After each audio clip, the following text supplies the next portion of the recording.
Are you having difficulties using the Filmic Pro app? Well, let me share with you some tips that can help you when you are filming using the Filmic Pro app.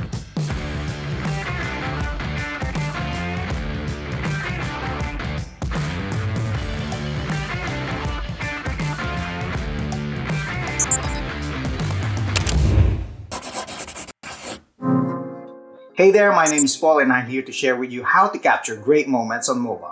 So when I was just starting using the Filmic Pro app, it was a pain in the ass.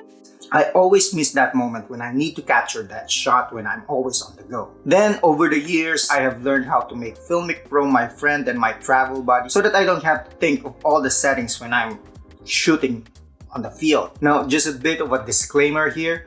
I am not in any way an expert in Filmic Pro. I just learned this thing along the way over the years when I'm using the app. But I want to share these things with you so that hopefully it can help you become a better filmmaker than I am. So let's get right into it. I highly advise that you use presets.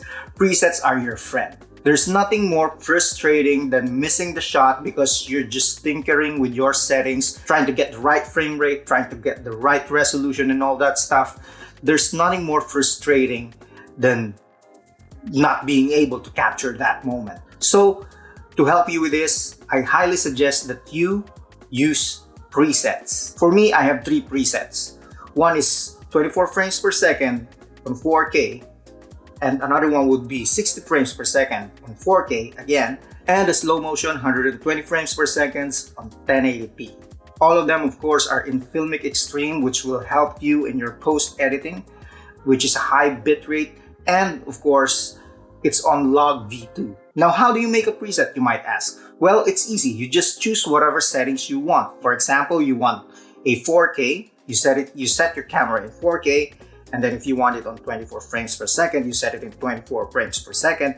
And of course, adjust it to a Filmic Extreme bitrate and put it on log V2.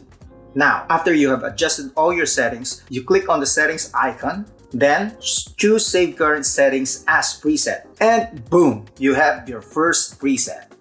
That's how easy it is. Now you do that to your other settings and you're good to go. Okay. Here's a bonus tip for you that I've been using for years. If you are using an iPhone, you can use the haptic touch feature. So what you do is you press and hold the Filmic Pro icon and then you see your settings pops out. Then you can choose from the preset that you've made. Now that feature is pretty handy, especially if you are on the run and gun situation where you are using your phone as a phone and a camera at the same time. For those of you who don't own a gimbal, here's the good thing. Phones nowadays are equipped with great stabilization features. Whether it's optical image stabilization or whatnot, you can use that to your advantage to get a buttery smooth footage. So how do you know if your stabilization feature is on? Because sometimes it's off when you are using the Filmic Pro. You go to your settings and check if your stabilization icon is black. If it's black, it means on. If it's gray, it means off. Sometimes for me, I forget if black is on and gray is off, or the other way around. What I usually do is I try and press the torch icon, which is your flash. And if you press it, if it's black and then the flash turns on, you do the same thing for the stabilization icon. So now you can see which is on and off. Just turn it on and off if you will. Does it make sense? Okay, let's move on to the next tip.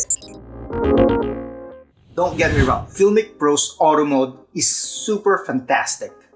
But if you bought Filmic Pro, I'm pretty sure you bought it because you want to use the manual settings. So use it. Do not use the auto mode, because if you're just going to use the auto mode, it's better if you just use the native camera app.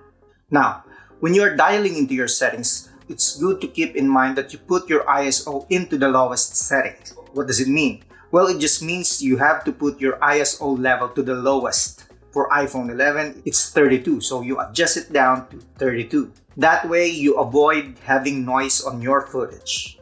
Now, you may ask, dude, if I put it in the lowest setting, then I can't see anything on my image. Well, use a light like this, or adjust your shutter settings. But always keep your ISO to the lowest possible settings. Live analytics will save your ass. It tells you whether your shot is overexposed or underexposed. It also tells you if your shot is focused, and all of this is happening real time. So use them. Do not ignore the live analytics. This feature, especially the focus peaking, is so useful if you are using a tele lens on your phone. Telephoto lenses tends to blur your shots. So the focus peaking helps you see if you've nailed that focus. Same thing with the zebras. If your highlights are blown out, it's gonna be red. And if it's blue, it's gonna be underexposed. Speaking of shadows and highlights, you need to adjust it while using the Log V2 profile. This feature in Filmic Pro is so powerful and lets you take advantage of the high dynamic range on your mobile phones. With this, you can avoid clipping the highlights and shadows. To do this, you go to your color profiles tab, and then once you choose the Log V2 color profile, all you have to do is adjust those sliders, the shadows a little bit, and your highlights a little bit. Now, if you're using the live analytics, you notice the clipping and the highlights and shadows go away completely. I know. I just said that you're not supposed to use the auto mode. But for every rule, there's an exception, of course.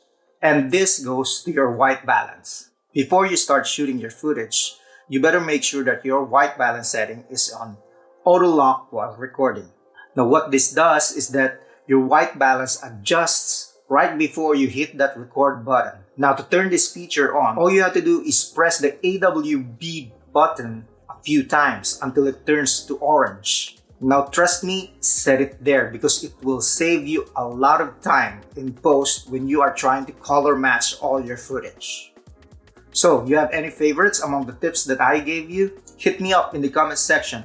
And for those of you who still want to learn more about mobile filmmaking, try clicking on this video and subscribe to my channel for more moments on mobile. Peace out!